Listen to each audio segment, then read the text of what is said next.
Greetings and welcome to AJM Landscape Design Studios, the story behind the Design Portfolio series. Here I'll take a look at some of AJM designs and installations and tell the story, the client's vision, their wants and needs, and AJM's process to interpret those needs and apply creative problem-solving techniques. But before we get here, we start here.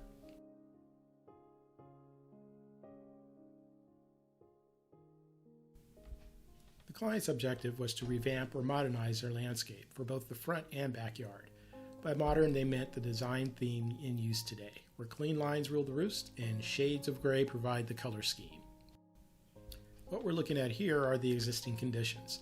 The client has, by all intent and purposes, had a drought-tolerant landscape, mostly shrubs with pops of color here and there. Curves dominated the landscape. Witness the meandering path from the street to the front entry. The client dubbed this as the Yellow Brick Road. The plant material was a bit too informal, especially in the front yard. So here's what the client was looking to do. In the front yard, a semicircular or U-shaped driveway that leads back to the main street. Change the planting so that it was a bit more formal. Walkway from the driveway to the garage. Lighting, and a straight path from the street to the front entryway. From a design perspective, this is very similar to how I was taught to look at the front yard. It really belongs to your neighbor. They see it more often than the homeowner and typically use it more whether it is to access your house or just view it from the street. It is for this reason the front yard is typically more formal. Now for the backyard, the client wanted a new pool. The existing pool had traditional curves. Just as the front yard, they wanted straight and clean lines with a swim-up bar and spa. An outdoor kitchen with seating and room for a fireplace. Plant material to add privacy.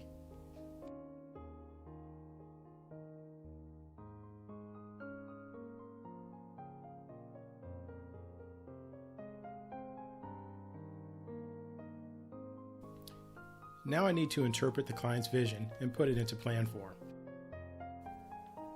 I start by creating a design program to help organize my thoughts. It is a first brush at shapes, material finishes, location, and sizes. It covers both hardscape and plant material. I refer back to this document when putting together the preliminary plan as a check that the client's vision has been addressed. This gets fleshed out as I delve deeper into the project. After taking measurements and transferring those into CAD, I start the one-person charrette process, a type of brainstorming technique I use to come up with a design solution. Here's a hardscape sketch. It might be a bit difficult to read my chicken scratch. By the way, I use a Microsoft program called OneNote for this process. It allows me to save the files electronically. Less paper used and fewer physical file cabinets, as in none.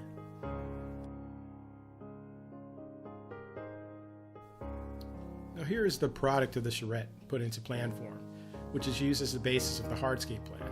Now you'll see that this is subject to change.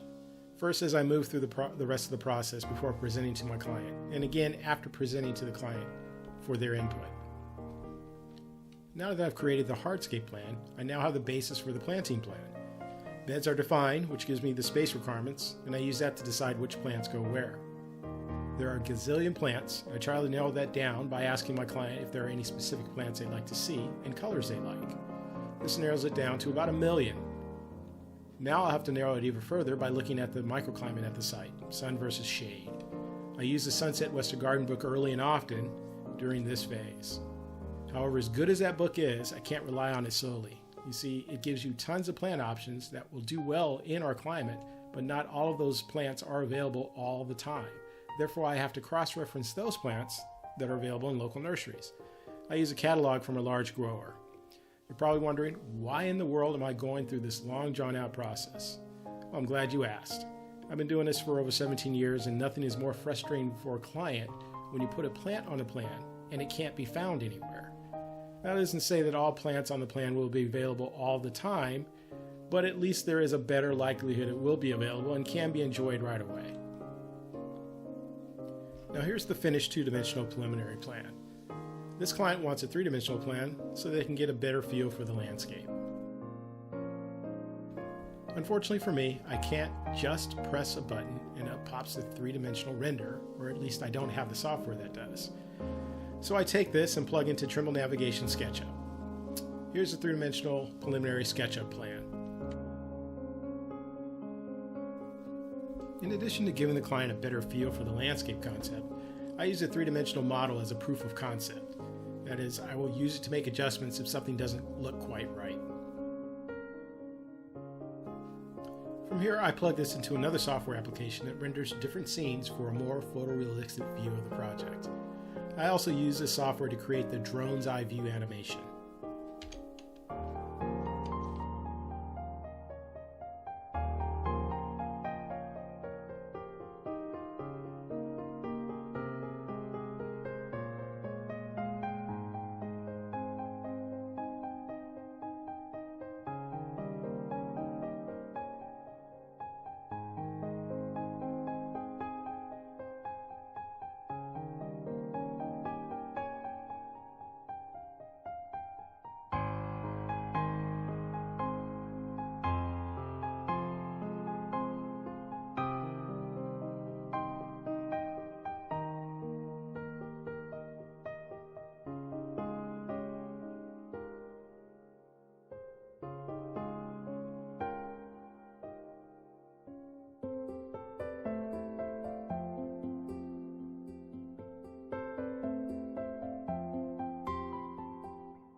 After presenting my interpretation of their vision, changes were made to the plan. I really love working on the pool with the swim-up bar. I thought I nailed it, but unfortunately I'm not the one paying for it. In this next iteration, you'll see that the swim-up bar is gone to be replaced with a simple pool design and spa, which is in keeping with the original design theme. The extensive outdoor kitchen was toned down quite a bit, which is readily apparent when you view the after pics, and the fireplace and bar was moved to underneath the deck.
Here is the final design concept.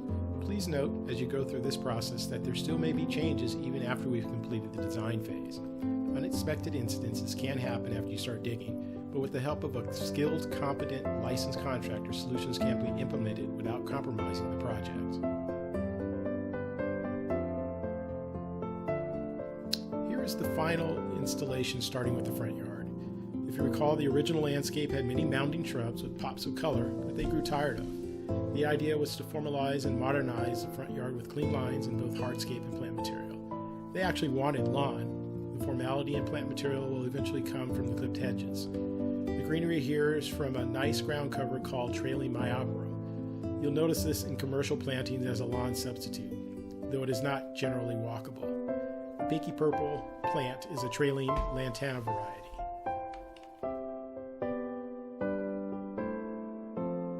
And here's the exterior view of the new wall.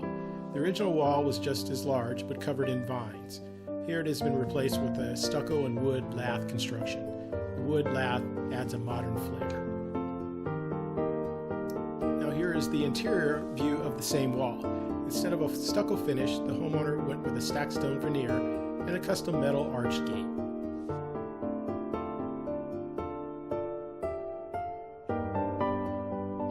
The pool with spa follows the clean lines modern theme to a T. You can also see the skyrocket juniper along the fence line. This will provide privacy as they mature.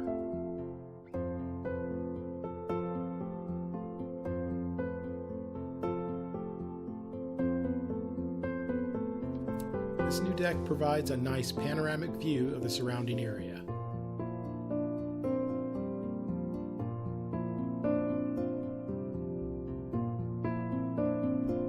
underneath the deck has a fireplace and bar area, and yes, there is a scaled back grill area.